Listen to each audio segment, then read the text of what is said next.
Introduction.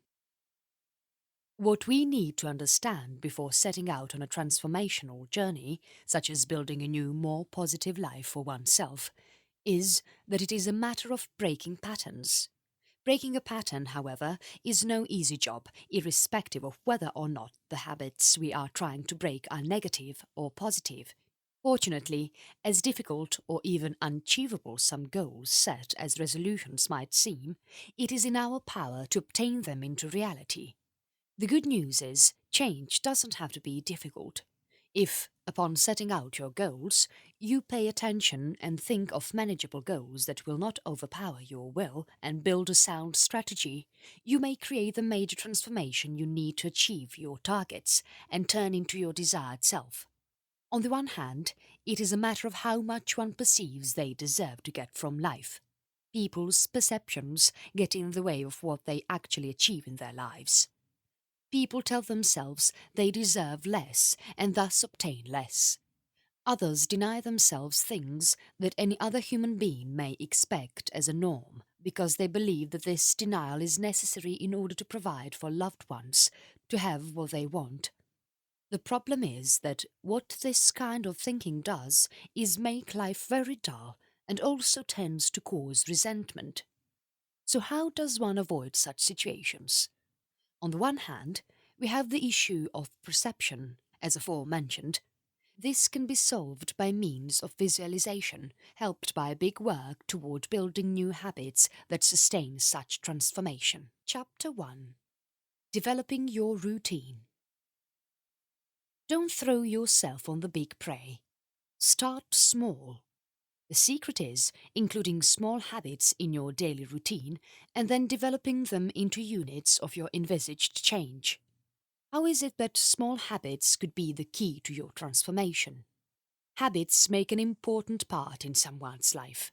We may not realize this, but many of the things we do on a daily basis, stopping for coffee before work, reading the newspaper, taking a shower, exercising, watching TV, having a snack, are habits so programmed in our neurological pathways that we don't even know they exist. We move through our day like a plane on autopilot, automatically responding to the happenings of daily life based on the habits we've learned over time. Thus, by replacing one behavior with another and with the power of neuroplasticity, we can rewrite these cerebral pathways by relying on the power of small habits to start with. They are just kickstarters, which can lead to the kind of patterns one would like their life to build off, to a more consistent lifestyle, to the better linking of the person trying to foster and implement change. In his book, Akash Karia provides a list of small habits one can start with and perform on a daily basis to stimulate personal transformation.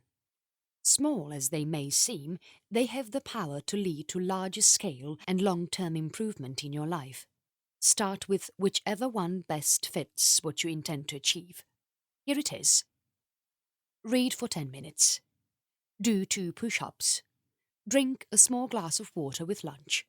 Stretch for 1 minute. Write 25 words in your journal. Put on your running shoes. Sit down at piano. Do 1 yoga pose. Floss 1 tooth. Laugh out loud once. The wonderful thing about such small habits is that they are easy to implement, and by crossing them off a to-do list at the end of the day will do wonders to your self-confidence, which may stimulate you to do more each day. The beauty of small habits is that they remove the willpower issue from the equation. Their small nature allows you to accomplish them using only minimal willpower. This prevents your brain from obsessing over how challenging your new habit is and leaves you plenty of leftover willpower to build upon these habits and continue to introduce new ones. The second reason small habits work so well is that they allow you to achieve small wins.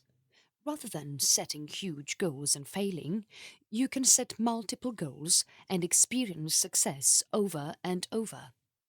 Researchers have found that when you achieve a small goal, you may actually experience a large sense of accomplishment that is disproportionate to the act itself. This is highly beneficial, as no matter how small the task, it is often highly satisfying to cross it off the list and savour your small win. Your brain associates that sense of satisfaction with the completion of your task and motivates you to complete even more. This leads us into the third reason why the small habits scheme works so well. It is as if it is generating a ripple effect. One thing leads to another, and driven by success, you find yourself wanting more and doing more as a result. This can create a true identify shift, since your motivation will snowball as your perception of yourself changes, thus having you want to create stronger, more comprehensive habits that turn you into your better, more determined, stronger self. Thus, small habits have a great potential in helping out humans to work outside their comfort zone. The secret, though, is to start small and explore what you can handle before you take any major decision that might as well bring you down and thus ruin your self-esteem before you actually get to do anything. According to Akash Karia, the small habit concept is as much about implementing new positive behaviors as it is about learning how well your own brain and body respond to change. This is in fact what often drives one to giving something up before they even begin doing it. In addition to poor willpower, often coupled with a lack of strategy, they simply feel at stress with the changes they should be undergoing as a result of their resolution, and soon they give up rather than trying to find a way to succeed. So, unless you feel like adding to your list of failures, it is best to just take baby steps and try things out a smaller scale. Going further now, beyond the level of small habits, we come to keystone habits, a concept explored by Charles Duhigg, author of the book The Power of Habit. Why we do what we do in life and business. A small change in routine that can set off a chain reaction of new and improved behaviours. What is the difference between a small habit and keystone habits? When you perform a small habit, say, for example, putting on your running shoes every morning, you are successful as soon as you put your running shoes on, whether or not you actually go for a run. A keystone habit, on the other hand, is only a keystone habit if it eventually leads to other behavioural changes. While small habits certainly have the potential to breed other habits, they are not by definition required to do so. Once established, keystone habits can act as a significant catalyst for change in your personal and professional life, such as, for example, you make the decision of doing 2 push-ups a day. Encouraged by your success in doing so, at the end of the day, you cross this off the list, and by the feeling it gives, the enjoyment of actually having achieved this goal on your list of minor things to start with in order to bring about a change in your life, you end up doing one more each day, and this can lead to healthier decisions for yourself, exercising each day, eating healthier. This is the very essence of a keystone habit. It has this ripple effect. It can be a catalyst for change in your life. To provide an example of a non-health related keystone habit, experts in the field have found that the simple ritual of making your bed every morning can trigger additional behavior changes. Have you ever heard the old saying, "The state of your bed is the state of your head"? Based on our understanding of keystone habits, small wins and willpower, there is actually some truth to this idea. When you make your bed first thing in the morning, you're able to cross off the task and experience the satisfaction of a momentum-generating small win, all before you've had your coffee. Furthermore, research has actually linked the act of making your bed to other positive behaviours like improved productivity, happiness and, according to Duhigg, even budgeting skills. As an added bonus, you've probably noticed that when you make your bed, the whole space seems tidier and more organised, even when the rest of the room is in disarray. Mr. Correa further quotes one example from Mr. Duhigg's book to illustrate the power of simply disrupting one vicious circle and including one healthy habit. In The Power of Habit, Duhigg includes a particularly interesting anecdote about how a simple keystone habit was able to make significant changes in a corporate workplace. CEO of Alcoa, or the Aluminum Company of America, was speaking to a large group of investors and stock analysts. To the crowd's dismay, rather than discussing profit margins and other business buzzwords, he wanted to discuss work safety. Worker safety remained his primary focus, and it paid off. Dahig recounts a conversation he had with O'Neill. "I knew I had to transform Alcoa," O'Neill told me, "but you can't order people to change. That's not how the brain works, so I decided I was going to start by focusing on one thing. If I could start disrupting the habits around one thing, it would spread throughout the entire company." In just one short year, the organization's profits reached a record high and annual net income increased by 500%. Just the single keystone habit of focusing on worker safety caused a ripple effect throughout the company, also encouraging workers to recommend business improvements and much improving communication. How long does it take for one habit to become an actual part of one's life and become solidified? Unlike the widespread belief that as many as 21 days are enough for a new habit to be formed, it takes more than 21 days, though, for an old image to depart and make way to a new solidified one. For many people, it could take much longer than 21 days for a new habit to become solidified. The most recent research on habit formation seems to support this concept as well. Mr. Carrier quotes a research study carried out by Dr. Philippa Lally, a psychologist at the University College London, to find out how long it takes one to form a new habit. Based on information reported daily by participants, the study ultimately found that, on average, it took 66 days for the participants' chosen behaviours to become automatic. As a result, and based also on the results of such studies, the author challenges us on a 66-day challenge to start implementing whatever new habit we may want to form and include in our daily routines. Because instead of saying to ourselves that we want to make the bed every morning of the rest of our lives, the psychological burden is much lighter to say we want to do it for 66 days. And thus we can start a new routine based on small wins, which may encourage us to do more. We are thus less prone to failure. We are not to take this 66-day time frame for granted, though, because it depends greatly on the person and the habit they want to form, as well as the circumstances under which such new habit is to be implemented. What next? Baby steps is what the author advises. Choose your keystone habit and break it down into small, achievable habits which you then build into your day-to-day life. Then create the mini habit, trying at the same time not to lose sight of the bigger picture of what you are in fact trying to achieve. This is like a safety net. Changes are not easy, and at some point during the process, your mind might put in some resistance. Even the 66-day strategy may prove to be quite difficult to follow for some. By bearing in mind the ultimate goal, you make sure that your mind will not win by succeeding to talk you out of the strategy. Rather than dwelling on any inconvenience involved in performing your small habits, dwell on the overall outcome you are hoping to achieve. Say it out loud if you have to, because this big picture thinking can be a strong motivational tool to have in your toolbox.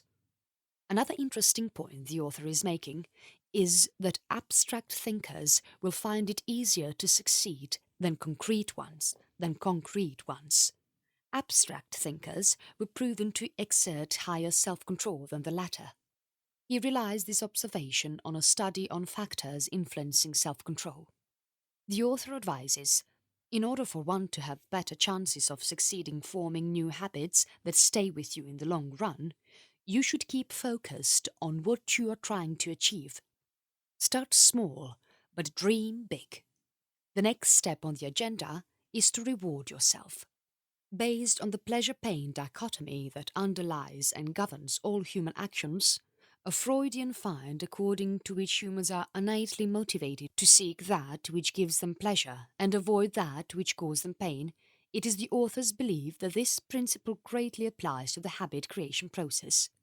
So how does the pain-pleasure principle apply to the habit creation process? Let me explain by asking you a few questions. Why did you fail to achieve your New Year's Eve resolution to go to the gym 4 times a week? Because your brain associates it with pain, and as we just learned, the brain is wired to avoid pain under most circumstances. Why do you binge watch Orange is the New Black every evening until you go to bed instead of getting your work done? Watching TV brings you pleasure, while your brain associates work with pain. Not only would you have to turn off the TV, a painful task in and of itself, but you would have to buckle down and be productive. So, if you've been experiencing some resistance in your attempts to build a new habit, one very likely reason is that you are associating the action with some sort of physical or psychological pain. As a result, although your new habit could improve your life, you avoid it like the plague. The logical solution here is to flip that mental association from a painful one to a pleasant one by using a reward system. The reward you choose will help motivate you to execute your habit and increase the likelihood that you will continue to carry it out. Mr. Correa goes on to give an outstanding example of how this principle can work to help someone achieve something. Dan Ariely, a professor of psychology at Duke University, put the pain-pleasure principle into practice when he was unfortunately infected with hepatitis C. To cure himself, he was instructed to inject himself 3 days per week with interferon. Lasting for 18 months and resulting in some severe side effects such as fever, vomiting and dizziness, this particular treatment regimen isn't exactly easy to stick to. So what did Ariely do? According to his best-selling book, Predictably Rational, he used a reward system to help make his medication schedule more manageable. On the days he had to administer an injection, he would reward himself with watching one of his favorite movies. Because he was a movie lover, this strategy helped him to alter his mental associations with injection. Impressively, after he followed through with his treatment for the required 18 months, Ariely's doctors told him that he was actually the only one of their patients who had been able to take the medication regularly. The other patients were understandably unable to overcome the pain associated with taking the medicine regularly as prescribed. Therefore, based on such a strategy, anyone can use the benefits of this kind of strategy by changing the mental associations of things we want to achieve with something which gives us pleasure in return. Chapter 2. Visualization. Another technique which can be employed to achieve change is visualization. It is a technique which implies the placing of visions in one's mind in order to accomplish something that they very much desire to accomplish. When used to help shape your life, these visions may include mental pictures of where you want to be in life, the kind of house that you want to live in, and the kind of people you want to be with. To illustrate how this works, the author gives a very personal example. As a child, I saw myself as a concert pianist. I really wanted to become one. However, life would not allow me to have that role. My parents said no, and as far as they were concerned, that was the end of the story. It could have been the end of the story, though my visualization of becoming a concert pianist didn't merely go away because of my parents' unfortunate financial circumstances. It stayed within my mind. On a day when other kids were happy playing in the fields, I would lie on the grass, close my eyes and imagine that piano and the wonderful sounds that it made. My vision stayed with me. It was cemented by my own visualizations. I saw the piano. I heard it. I felt the atmosphere that the music produced by it created. For me, that piano was very real. My visualization kept me going through my youth, until one day I could actually afford those lessons. As I sat behind the keys of that piano, my destiny awaited me and I knew that my visualization would not only see me through my examinations, but would follow me for the rest of my life. The author further points that it is important to understand that visualization does not work with material things, that what one can achieve through visualization is a state of mind, a calm in the storm, or an awakened sense of awareness. It is essential that one have a very clear idea of what they want to achieve. You need to have a clear picture of what you need so that you can envisage it completely as part of the picture of your perfect life. The author further points to the fact that in order for the goal to be achieved, it needs to be very clear and tangible. In other words, may we add, remember to formulate SMART goals: specific, measurable, achievable, relevant, time-bound. Another important thing in this equation is self-confidence. Without it, we risk allowing ourselves become the poor orator we think we are. The dance invitation will never become reality. Self-confidence comes from being able to visualize yourself in situations and being totally at ease with them. See yourself glide across the dance floor toward him. See yourself standing on a stage giving a presentation to 1,000 people. See your mouth open and your words begin, but instead of muttering, visualize them as floating from your mouth toward the audience and being listened to intently. Feel the air pushing the words and giving them the strength and power that they need for the message to come across. If you believe in your abilities and can visualize them in advance, you find that when the real situation happens, it comes as a natural extension of who you are anyway, rather than pushing you to uncomfortable limits. When my hands hit the ivories of the piano, I was a concert pianist. It didn't matter if I had an audience of one or an audience of 2,000. The feeling within me was the same feeling. I put emotion into the touch of each ivory so that the music was almost magical. The thought of the piano becoming an extension to my hands was so ingrained into my thoughts that when it did happen, it was not a hardship for me to perform well. It was as if I had always been doing just that. For this reason, the meditative visualization gives you the edge and helps you to become more confident in all areas within your life. Perhaps you have problems talking to people and people intimidate you. They may not actually be aware that they are doing this, since the intimidation may actually be in your own mind. Once you drop the idea that you are being intimidated and start to appreciate that the words you are saying are having an impact, it will change your life forever. Sometimes it is just a matter of self-esteem which stops someone from being the accomplished, self-confident person they wish to be. In such cases, identifying the cause of the situation and why that is so, and then working with yourself through visualization to eliminate such situations, may just be enough to turn the tables. I hate entering rooms because I feel like everyone is watching me. In this case, which is quite common with people who have self-esteem issues, the way to teach the mind to see things differently is to take out the element of the audience. It is obvious that it is the audience that worries the individual more than the entrance. Thus, take the audience out of the picture during visualization and simply imagine making an entrance flawlessly. It may be that the shoes chosen are ones that give you a wobble. It may be that the clothing worn is not comfortable. You need to see the whole picture and work on it bit by bit until you can make that perfect entrance and introduce the audience again, once you have fixed all of the potential areas of failure. By changing your own stance on life, you gain because you no longer have to feel out of control in any situation. Imagine it, see it in your mind's eye, play it through, and then you are prepared for it when it happens. Of course, you will make mistakes, but that's all about being human rather than being about any self-esteem issue that you may have. You give yourself a much better time by actually envisaging situations and playing them out in advance, so you are never caught off guard. Conclusion. Each of us has, at some point in their lives, felt that a change would do them good. However, not everyone has the right tools or mindset to turn their lives into what they think would work better for them.